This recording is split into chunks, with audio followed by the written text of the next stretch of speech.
Assalamualaikum warahmatullahi wabarakatuh. Selamat pagi anak-anak. Sudah siap untuk pembelajaran daring hari ini? Hari ini adalah pembelajaran secara daring yang pertama.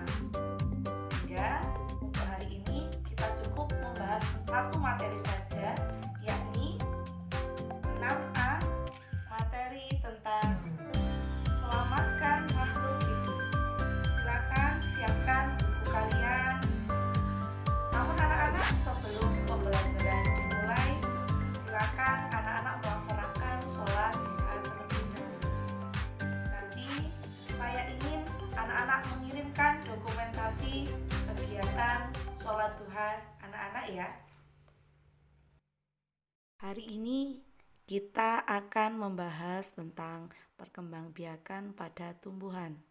Perkembangbiakan pada tumbuhan itu dibagi menjadi dua, yaitu generatif dan vegetatif. Perkembangbiakan secara vegetatif adalah perkembangbiakan secara tidak kawin. Sedangkan perkembangbiakan generatif adalah perkembangbiakan dengan cara kawin. Perkembangbiakan tumbuhan secara generatif dialami tumbuhan berbiji. Alat perkembangbiakan pada tumbuhan berbiji adalah bunga. Lebih jelasnya, mari kita perhatikan video berikut. Hai, apa kabar kalian hari ini? Semoga kalian dalam keadaan sehat dan selalu semangat untuk belajar. Bertemu lagi di channel YouTube Guru Belajar 86 Media.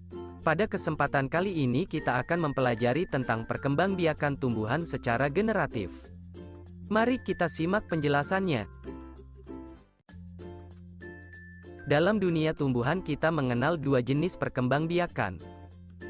Cara perkembangbiakan pada tumbuhan ada dua macam, yaitu generatif dan vegetatif. Pada kesempatan kali ini kita akan mempelajari perkembangbiakan generatif pada tumbuhan.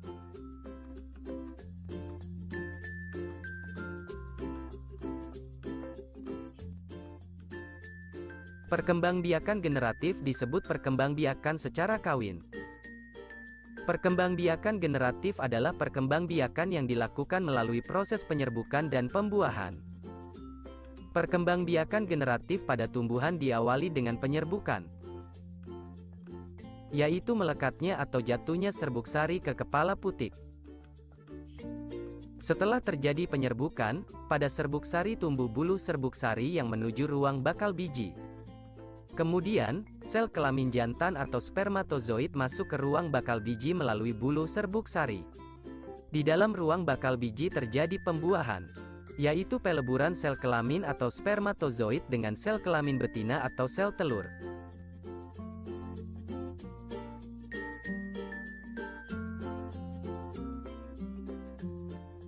Macam-macam penyerbukan berdasarkan asal serbuk sarinya ada 4 macam penyerbukan, yaitu penyerbukan sendiri atau autogami, penyerbukan tetangga atau geitonogami, penyerbukan silang atau alogami, dan penyerbukan bastar atau hybridogami.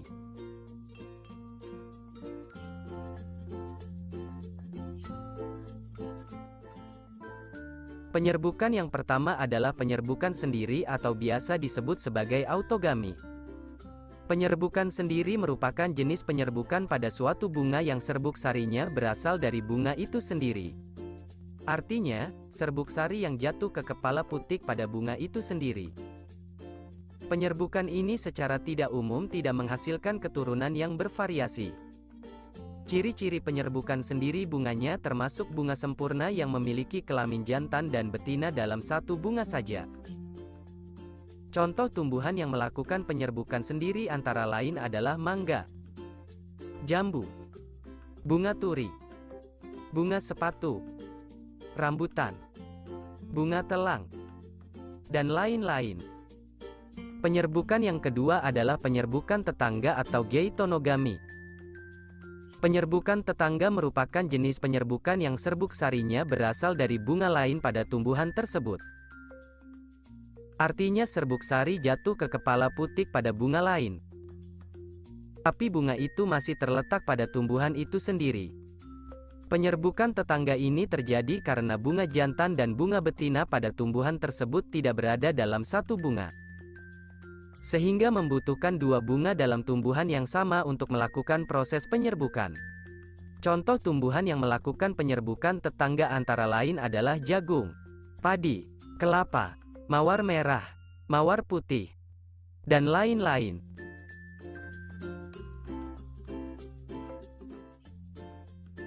Penyerbukan yang ketiga adalah penyerbukan silang atau alogami.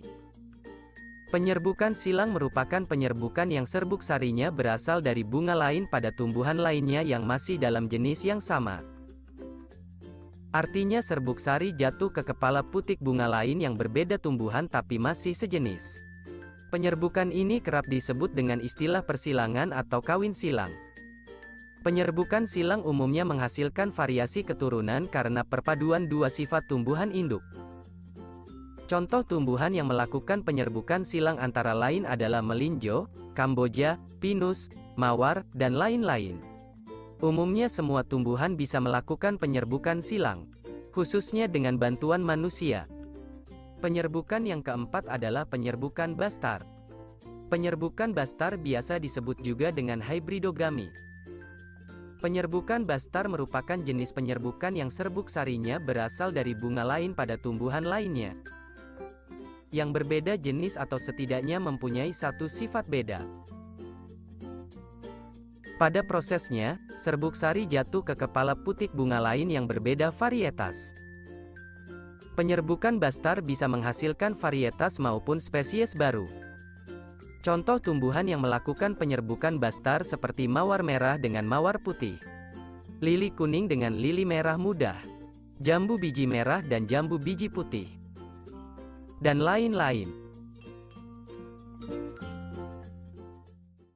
Setelah kita memperhatikan video tadi, mari kita mengerjakan tugas pada halaman 3, yakni aktivitas 3, aktivitas 4, dan aktivitas 5, serta aktivitas 6.